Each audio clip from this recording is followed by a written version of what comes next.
দেখবেন বাংলাদেশে আমাদের ক্রিকেটাররা যখন অন্য কোনো দেশের সাথে খেলে, অনেক সময় এমন হয় বল বাকি একটা, রান দরকার 6টা। বল বাকি কয়টা? পটুয়াখালী বোঝে নাই বোধহয়। বল বাকি কয়টা, রান দরকার। আপনি দেখবেন ক্যামেরাম্যান তখন গ্যালারিতে খালি দেখায় দর্শকদের যে কি অস্থিরতা।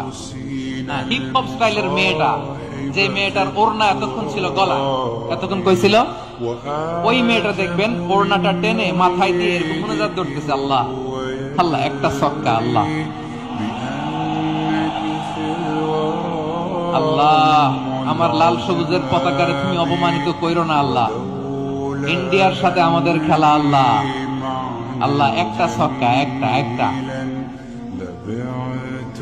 পুরো পুরো খেলা জুড়ে এই মেয়ের ওড়না ছিল গলায়, কিন্তু যখন 1 বলে 6 রান দরকার, ওড়না চলে আসছে কোথায়?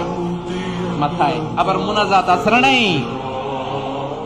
ঠিকই বাংলাদেশের দামাল ছেলে এমন এক শট মারলো, বল চলে গেল স্টেডিয়ামের বাইরে, ছক্কা, জিতে গেলাম আমরা। পুরো স্টেডিয়াম জুড়ে চিৎকার, হই হুল্লোড়, মৌজ মাস্তি। যেই মেয়েটা মাথার মধ্যে ওড়না দিয়ে এতক্ষণ সুবহানাল্লাহ সুবহানাল্লাহ বলে আল্লাহর কাছে দোয়া করেছে, ওই মেয়ে এখন আবার ওড়না ফেলে দিয়ে নাচা শুরু করে দিয়েছে।